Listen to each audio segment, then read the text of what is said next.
ಗುರುಗಳು ಇದ್ದಕ್ಕಿದ್ದ ಹಾಗೆ ಅಂತರ್ಧಾನ ಆಗಿದ್ದು ಯಾಕೆ ಅಂತ ಈಗ ಗೊತ್ತಾಯ್ತು. ಏನ್ರಿ ನೀವು ಇಷ್ಟು ದಿನ ಬೆಳಿಗ್ಗೆ ಹೊತ್ತು ಮಾತ್ರ ಮಾಯ ಆಗ್ತಿದ್ರಿ, ಇವಾಗ ರಾತ್ರಿ ಹೊತ್ತು ಮಾಯ ಆಗೋದು ಕಲ್ತಿದ್ದೀರಾ? ಹಾಗಲ್ಲ ಅರ್ಜುನ್ ಅವರೇ, ಯಾಕೋ ನಿದ್ದೆ ಬರ್ತಾ ಇರಲಿಲ್ಲ. ನಾನು ನಂಬೋದಿಲ್ಲ. ಯಾಕೆ? ಇನ್ನೇನ್ರಿ ಮತ್ತೆ, ಒಂದ್ಸತಿ ನಿದ್ದೆ ಬರುತ್ತೆ ಅಂತ ಹೇಳ್ತೀರಾ, ಇನ್ನೊಂದ್ಸತಿ ನಿದ್ದೆ ಬರಲ್ಲ ಅಂತ ಹೇಳ್ತೀರಾ. ಯಾವ್ದು ನಂಬೇಕು? ಹೋಗ್ಲಿ ಬಿಡಿ, ಒಂದು ಆಟ ಆಡೋಣ. ಆಟನ? ಇಷ್ಟೊತ್ತಿನಲ್ಲಿ? ಫುಲ್ ಮೂನು, ತಂಪಾದ ತಂಗಾಳಿ ಬೀಸ್ತಾ ಇದೆ, ಡಿಸ್ಟರ್ಬ್ ಮಾಡೋದಕ್ಕೂ ಯಾರೂ ಇಲ್ಲ. ನಿಮ್ಮ ಆಟ ಏನು ಅನ್ನೋದು ನನಗೆ ಗೊತ್ತಾಯ್ತು. ಅರ್ಜುನ್,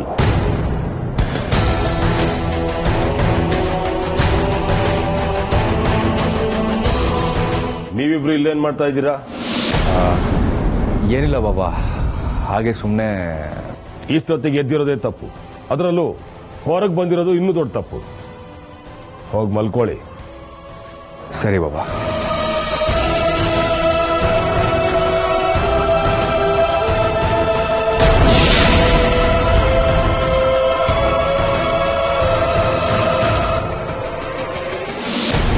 ನಾನು ಅಮೃತನ ಧ್ವನಿ ಜೊತೆಗೆ ಬೇರೆ ಇನ್ಯಾವುದೋ ಧ್ವನಿ ಕೇಳಿದು ಜ್ಞಾಪಕ ಬರ್ತಾ ಇದೆಯಲ್ಲ,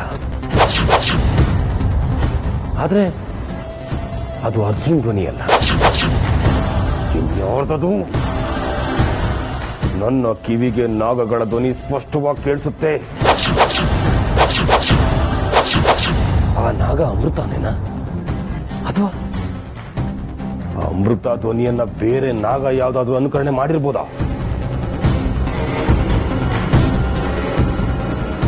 ಹೆಚ್ಚು ಯೋಚನೆ ಮಾಡೋಷ್ಟು ಸಮಯ ಇಲ್ಲ. ನನ್ನ ಮಂತ್ರ ಶಕ್ತಿಯಿಂದ ಅದು ಯಾರು ಅನ್ನೋದನ್ನ ಕಂಡು ಹಿಡಿದು ಹಿಡಿತೀನಿ. ಜೈ ಮಹಾಕಾಲ.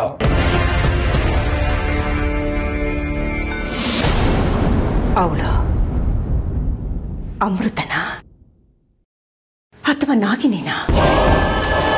ಅವಳು ಅಮೃತನೇ ಆಗಿದ್ರೆ ನಮ್ಮ ಹಾಗೆ ಸಹಜವಾಗಿರ್ಬೇಕಿತ್ತು. ಆದ್ರೆ ಅವಳು ನಂಜು ಸೊಪ್ಪಿಗೆ ಯಾಕವಳು ಆ ರೀತಿ ಆಡ್ತಿದ್ಲು? ಅವಳು ಒದ್ದಾಡ್ತಿದ್ದಿದ್ ನೋಡಿದ್ರೆ ಅವಳು ನಿಜವಾಗ್ಲೂ ನಾಗಿನೇ. ಇದ್ರಲ್ಲಿ ಯಾವ ಅನುಮಾನನೂ ಇಲ್ಲ. ಅವಳು ನಾಗಿನೇನೆ, ಅವಳು ನಾಗಿನೇನೆ, ಅವಳು ನಾಗಿನೇನೆ.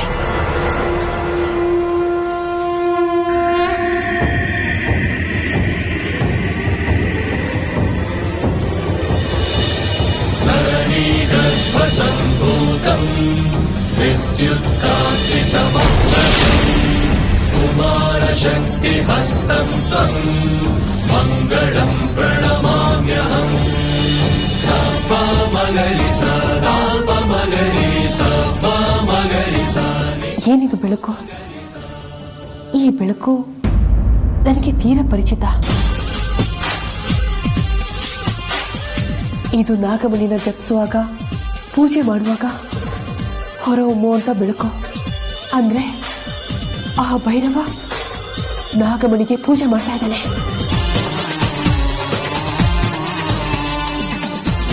ನಾಗಮಣಿಯನ್ನ ನಾಗಲೋಕದಿಂದ ಯಾರು ದೂರ ಮಾಡಿದಾರೋ ಅವರ ಸಂಹಾರ ಆಗಬೇಕು. ಆಗಲೇ ನಾಗಮಣಿಗೆ ನಾಗಲೋಕಕ್ಕೆ ಆಗಿರೋ ಅಪಚಾರಕ್ಕೆ ನ್ಯಾಯ ಸಿಗೋದು.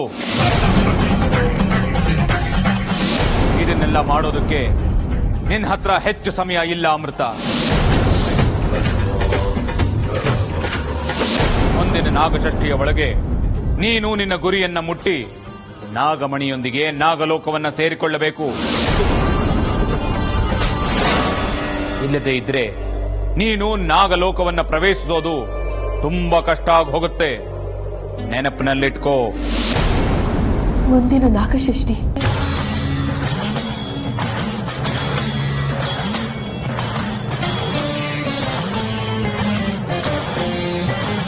ಅಯ್ಯೋ, ಗುರುಗಳು ಹೇಳಿದಾಗೆ ಸಮಯಾವಕಾಶ ತುಂಬಾ ಕಡಿಮೆ ಇದೆ. ಅರ್ಜುನವ್ರೆ, ನನ್ನನ್ನು ಕ್ಷಮಿಸಿ. ನಿಮ್ಮ ನಿರ್ಮಲವಾದ ಪ್ರೀತಿಗೆ ನಾನು ದ್ರೋಹ ಬಗಿತಾ ಇದ್ದೀನೋ ಅನ್ನೋ ಪಾಪ ಪ್ರಜ್ಞೆ ಕಾಡ್ತಾ ಇದೆ ನನಗೆ. ನಾನೇನು ಮಾಡೋದಕ್ಕಾಗ್ತಾ ಇಲ್ಲ. ಪ್ರೀತಿ ಮತ್ತೆ ಕರ್ತವ್ಯ ಅಂತ ಬಂದಾಗ ನಾನು ಕರ್ತವ್ಯಕ್ಕೆ ತಲೆ ಬಾಗ್ಲೇಬೇಕು. ಅದು ನಮ್ಮ ಲೋಕದ ನಿಯಮ. ನಿಷ್ಪಾಪಿಗಳಾಗಿದ್ದ ನಮ್ಮ ತಂದೆ ತಾಯಿನ ನಾಗಮಣಿ ಆಸೆಗೋಸ್ಕರ ನಿಮ್ಮ ಅಪ್ಪ ನಿಮ್ಮ ಚಿಕ್ಕಪ್ಪ ಕೊಂದ್ಬಿಟ್ರು. ಅವ್ರನ್ನ ನನ್ನನ್ನು ತಂಬಲಿ ಮಾಡಿಬಿಟ್ರು. ಅವರಿಗೆ ಶಿಕ್ಷೆ ಆಗಲೇಬೇಕು. ಇದನ್ನ ತಡೆಯೋದಿಕ್ಕೆ ನಿಮ್ಮಿಂದನೂ ಸಾಧ್ಯ ಇಲ್ಲ, ನಿಮ್ಮ ಪ್ರೀತಿಯಿಂದನೂ ಸಾಧ್ಯ ಇಲ್ಲ. ಆದಷ್ಟು ಬೇಗ ಈ ಮನೆ ಋಣನ ಮುಗಿಸ್ಬೇಕು.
ಬಾಬಾ ಪೂಜೆ ಆಯ್ತಾ?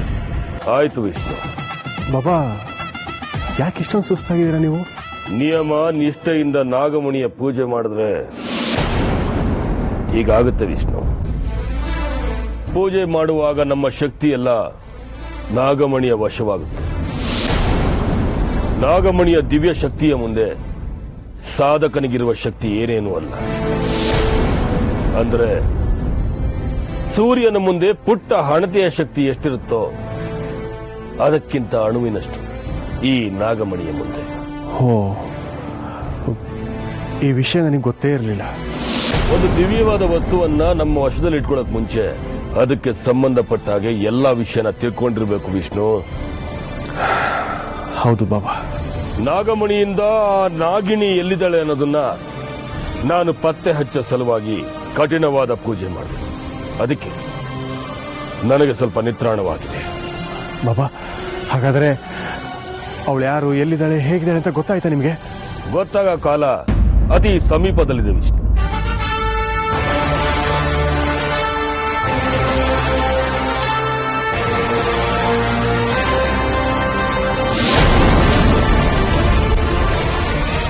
ವಿಷ್ಣು ನೋಡು, ನಾಗಮಣಿ ಇನ್ನು ಮುಂದೆ ನಿನ್ನ ಸ್ಪರ್ಶದಲ್ಲೇ ಇರಬೇಕು. ಯಾವುದೇ ಕಾರಣಕ್ಕೂ ನಿನ್ನ ಸ್ಪರ್ಶ ಬಿಟ್ಟು ಹೋಗಬಾರದು. ಹಾಗೇನಾದ್ರೂ ಆದ್ರೆ ಅಪಾಯ ಕಟ್ಟಿಟ್ಟ ಬುತ್ತಿ. ಇದನ್ನ ಜೋಪಾನವಾಗಿ ಕಾಪಾಡಿಕೊಳ್ಳೋ ಮಹತ್ತರವಾದ ಜವಾಬ್ದಾರಿ ನಿನ್ನ ಮೇಲಿದೆ. ಬಾಬಾ, ಇದಕ್ಕೋಸ್ಕರ ನಾನು ಏನೇನು ಕಳ್ಕೊಂಡಿದ್ದೀನಿ ಅಂತ ನಿಮಗೂ ಚೆನ್ನಾಗಿ ಗೊತ್ತಿದೆ. ಈ ನಾಗಮಣಿಯನ್ನು ನನ್ನ ಪ್ರಾಣಕ್ಕಿಂತ ಹೆಚ್ಚಾಗಿ ನೋಡ್ಕೊಳ್ತೀನಿ. ಹಾಗೆ ಕಾಲ ಕಾಲಕ್ಕೆ ಇದಕ್ಕೆ ಪೂಜೆ ಸಲ್ಲಿಸ್ತಾ ಹೋಗ್ಬೇಕು. ಒಂದು ವೇಳೆ ಸಲ್ಲಿಸದೆ ಹೋದ್ರೆ ಇದರ ವಶದಲ್ಲಿರುವ ವ್ಯಕ್ತಿಯ ಸಾವು ಖಚಿತ. ಹೆದರಬೇಡ ವಿಷ್ಣು, ನಾನೇ ನಿನಗೆ ಭದ್ರ ಕೋಟೆಯ ರೀತಿ ನಿಂತಿದ್ದೀನಿ. ನನ್ನನ್ನ ದಾಟಿ ಬಂದು ನಿನ್ನನ್ನ ಆಹುತಿ ತಗೊಳ್ಳೋ ಸಾಮರ್ಥ್ಯ ಆ ನಾಗಿಣಿಗಿಲ್ಲ. ಆ ನಾಗಿಣಿ ನನ್ನ ಕೈಗೆ ಸಿಕ್ಕ ಹಾಗೆ ಸಿಕ್ಕಿ ತಪ್ಪಿಸ್ಕೊಂಡ್ಬಿಟ್ಟಿದ್ದಾಳೆ. ನಾನು ಎಲ್ಲ ಸಿದ್ಧತೆಗಳನ್ನ ಮಾಡಿಕೊಂಡೇ ಬಂದಿದ್ದೆ. ಈ ಸಲ ನನ್ನಿಂದ ಆ ನಾಗಿಣಿ ತಪ್ಪಿಸ್ಕೊಳ್ಳೋ ಮಾತೇ ಇಲ್ಲ. ಹಾಗೆ ಆ ನಾಗಿಣಿ ನನ್ನ ಬಂಧನಕ್ಕೆ ಬಂದ ಮೇಲೆ ನೀನು ನಿನ್ನ ಮನೆಯವರೆಲ್ಲ ನೆಮ್ಮದಿಯಾಗಿರಬಹುದು.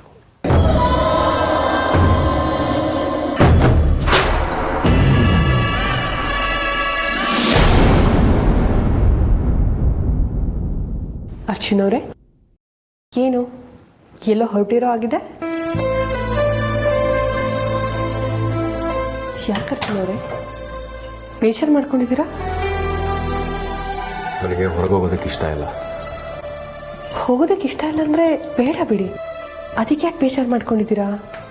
ಹೋಗದೆ ಇರೋದಕ್ಕಾಗೋದಿಲ್ಲ. ತುಂಬ ಮುಖ್ಯವಾದ ಕೆಲಸ. ಅಂಥದ್ದೇನು?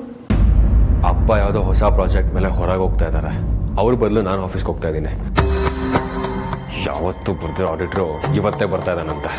ಅವ್ರನ್ನ ಮೀಟ್ ಮಾಡಲೇಬೇಕು. ಅದಕ್ಕೆ ಅಷ್ಟೇ ತಾನೇ, ಅವ್ರನ್ನ ಭೇಟಿ ಮಾಡಿ ಬೇಗ ಬಂದ್ಬಿಡಿ. ಯಾಕೋ ನನಗೂ ನಿಮ್ಮ ಜೊತೆ ಹೊರಗಡೆ ಹೋಗಬೇಕು ಅಂತ ಅನಿಸ್ತಾ ಇದೆ. ಸಾರಿ, ಇಷ್ಟು ದಿನ ನಾನೇ ಕರಿತಾ ಇದ್ದೆ ಹೊರಗೆ ಹೋಗೋಣ ಬನ್ನಿ ಅಂತ. ಇವತ್ತು ನೀವಾಗೆ ಕರೆದ್ರೂ ಬರೋ ಪರಿಸ್ಥಿತಿ ನಾನಿಲ್ಲ. ಆಫೀಸ್ಗೆ ಹೋದ್ಮೇಲೆ ಎಷ್ಟೊತ್ತಾಗುತ್ತೆ ಏನೋ ಹೇಳೋಕ್ಕಾಗಲ್ಲ. ವಿಷ್ಣು, ಏನಮ್ಮ? ಎಲ್ಲಿ ಹೋಗ್ತಿದ್ಯಾ?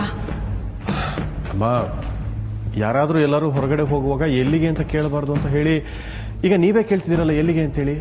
ಏನೋ ನೀನು, ನಿನ್ ಜೀವದ ಮೇಲೆ ನನ್ಗಿರೋ ಕಾಳಜಿ ಕೂಡ ನಿನಗಿಲ್ವಲ್ಲೋ? ಅಂದ್ರೆ ಹಾ, ನಾಗಿನಿ ಬಾಬಾ ಆಕೆ ದಿಗ್ಬಂಧದಿಂದ ತಪ್ಪಿಸ್ಕೊಂಡಿದ್ದಾಳೆ. ಅಂಥದ್ರಲ್ಲಿ ನೀನು ಮಹಾರಾಜನ್ ತರ ಊರ್ ಸುತ್ತ ಹೋಗ್ತಿದ್ಯಲ್ಲ, ಇದನ್ನ ನೀನ್ ಸರಿ ಅನ್ಸುತ್ತಾ ಹೇಳು? ನೀವು ಇಷ್ಟೊಂದು ಆತಂಕ ಪಡೋ ಅವಶ್ಯಕತೆ ಇಲ್ಲ ತಾಯಿ.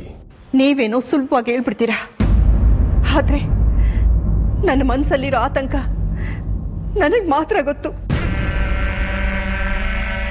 ಅದು ಬೇರೆ ಯಾರಿಗೂ ಅರ್ಥ ಆಗೋದಿಲ್ಲ. ಅವತ್ತು ನಮ್ಮ ರುದ್ರ ನೀವು ಕೊಟ್ಟ ತಾಯ್ತನ ಕಿತ್ಕೊಂಡೋದಾಗ ನಾವು ನಮ್ಮ ಮನೆಯವರು ಎಷ್ಟೆಲ್ಲ ಆತಂಕ ಪಟ್ವಿ ಅಂತ ನಮಗ್ ಮಾತ್ರ ಗೊತ್ತು ಬಾಬಾ. ಅದೆಲ್ಲ ನನಗೆ ಗೊತ್ತು ತಾಯಿ. ನಮ್ಮ ವಿಷ್ಣುನ ಕಾಪಾಡ್ಕೊಳ್ಳೋಕೆ ಏನೇನು ವ್ಯವಸ್ಥೆಗಳು ಬೇಕೋ ಅದನ್ನೆಲ್ಲ ನಾನು ಮಾಡ್ಕೊಂಡಿದ್ದೀನಿ. ನೀವು ನಿಶ್ಚಿಂತೆಯಿಂದ ಇರಿ.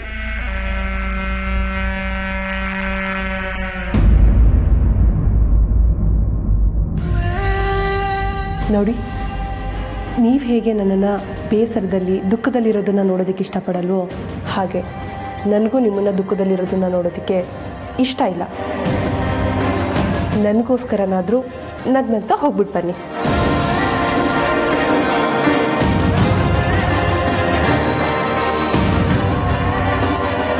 ಅರ್ಜುನ್, ಬೇಗ ಬಾರೋ. ಪ್ರೀತಿಗೆ ಎಲ್ಲರೂ ವಿಲನ್ಗಳೇ.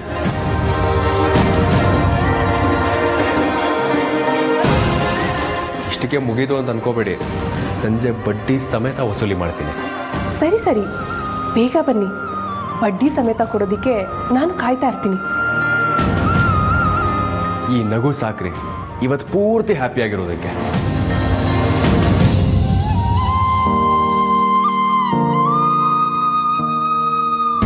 ಅದು ಯಾವ ಜನ್ಮದ ಪುಣ್ಯನೋ ಏನೋ, ಈ ಜನ್ಮದಲ್ಲಿ ನೀವು ದೇವರಾಗಿ ಬಂದು ನಮ್ಮನ್ನ ಎಲ್ಲ ಕಷ್ಟದಿಂದ ಪಾರ್ ಮಾಡ್ತಾ ಇದ್ದೀರಾ. ಜೈ ಮಹಾಕಾಲ. ಅಪ್ಪ ಹೋಗೋಣ. ಸರಿ, ಹೋಗೋಣ. ನೋಡು ಅರ್ಜುನ್, ಯಾವುದೇ ಕಾರಣಕ್ಕೂ ನಿಮ್ಮಪ್ಪನ ಒಂಟಿಯಾಗ್ಬಿಟ್ಟು ಎಲ್ಲೂ ಹೋಗ್ಬಾರ್ದು. ಸರಿ ಅಜ್ಜಿ. ಆಗಾಗ ನೀನು ನನಗೆ ಫೋನ್ ಮಾಡ್ತಾನೆ ಇರ್ಬೇಕು. ಇನ್ನೂ ಏನಾದರೂ ಹೇಳೋದಿದ್ಯಾ ಅಥವಾ ನಾವು ಹೊರಡ್ಬೋದಾ? ಶೇಂಬಾಗ್ ಹೋಗ್ಬಿಟ್ಟು ಬನ್ರಿ.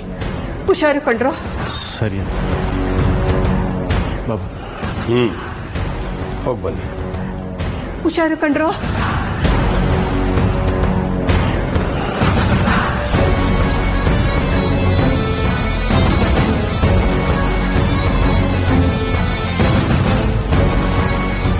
ವಿಷ್ಣುನ ಮುಗಿಸೋದಕ್ಕೆ ಇದು ಒಳ್ಳೆ ಅವಕಾಶ.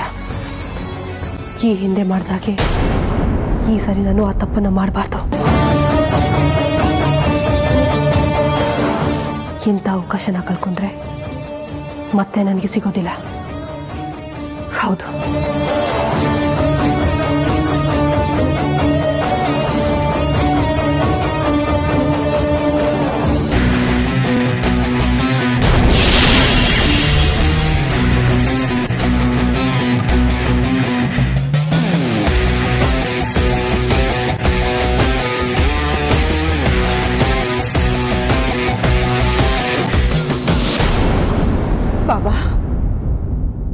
ಯಾಕೆ ತಾಯಿ ಆತಂಕದಲ್ಲಿರೋ ಹಾಗಿದೆ?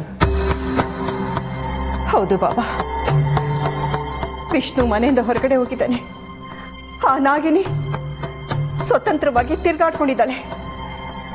ಯಾವಾಗ ಏನು ಅಪಾಯ ಮಾಡ್ತಾಳೋ ಅಂತ ನನ್ಗೆ ಆತಂಕ ಆಗಿದೆ ಬಾಬಾ.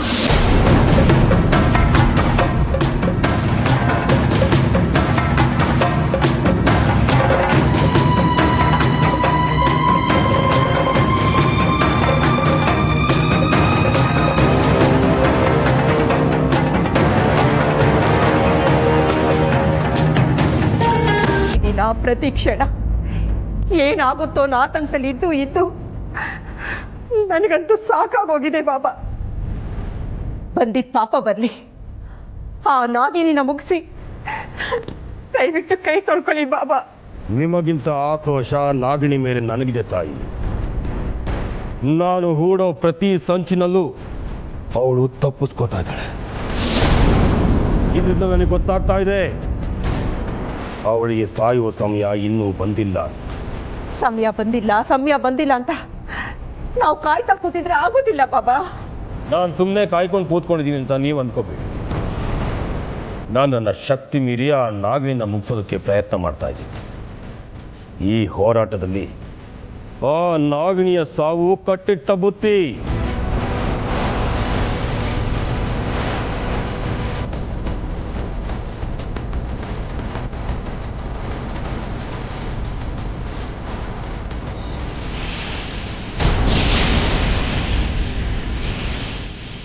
ಅರ್ಜುನ್, ಆಡಿಟರ್ ಹತ್ರ ಮಾತಾಡಿದ್ದೀನಿ ನಾನು. ಒಂದು ವೇಳೆ ಅವ್ರಿಗೇನಾದ್ರು ಡೌಟ್ ಬಂದರೆ ನೀ ಕ್ಲಿಯರ್ ಮಾಡು. ಸರಿಯಪ್ಪ. ಸರಿ ಹಾಗಾದ್ರೆ ನಾ ಹೊರಡೋದ? ಬರ್ತೀನಿ.